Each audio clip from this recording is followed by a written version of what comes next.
महायुतीमध्ये समन्वय राहावा यासाठी समन्वय बैठकीमध्ये चर्चा झालेली आहे। अंतर्गत वादावर चर्चा झाली आहे। त्याचबरोबर रखडलेलं महामंडळ वाटप, जिल्हा नियोजन निधीचाही आढावा घेतला गेलाय। जिल्ह्यातील निधी वाटपाचा फॉर्म्युला सुद्धा ठरलाय। 15 दिवसांमध्ये महामंडळ वाटपावर शिक्कामोर्तब झालंय। महायुती समन्वय समितीच्या रात्री झालेल्या बैठकीमध्ये विविध महत्त्वाच्या मुद्द्यांवर सखोल चर्चा झाली आहे। राज्यातील रखडलेली महामंडळ आणि जिल्हा नियोजन समितीच्या निधी वाटपाचा आढावा या बैठकीमध्ये घेतलेला आहे।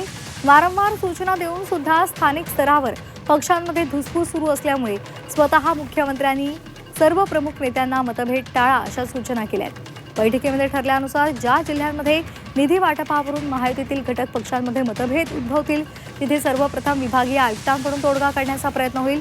त्यानंतर तिथेही जर तोडगा निघाला नाही तर समन्वय समितीच्या पातळीवर निर्णय घेतला जाईल। तरी सुद्धा वाद मिटला नाही तर अंतिम निर्णय मुख्यमंत्री आणि दोन्ही उपमुख्यमंत्री घेतील।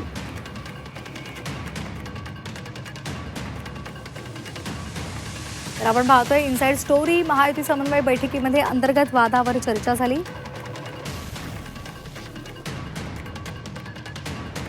रखडलेलं महामंडळ वाटप, जिल्हा नियोजन निधीचाही आढावा घेण्यात आला।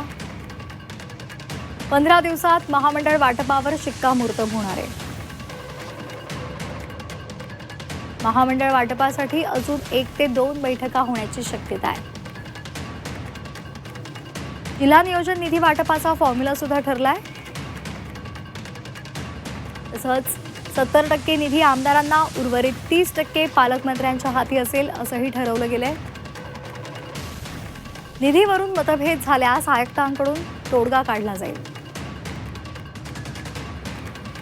आणि तिथे तोडगा नाही निघाला तर मग मुख्यमंत्री आणि उपमुख्यमंत्र्यांच्या पातळीवर निर्णय घेतला जाईल। स्थानिक पातळीवर समन्वय ठेवा अशा सूचनाही सर्वांना केल्या। झेडपी आणि सहकार विभाग निवडणुका महायुती म्हणून एक लढण्यासंदर्भात सुद्धा एकमत झालंय। सर्वच नेत्यांनी महायुतीचा फॉर्म्युला पाळावा अशाही सूचना या बैठकीमध्ये केलेल्या आहेत।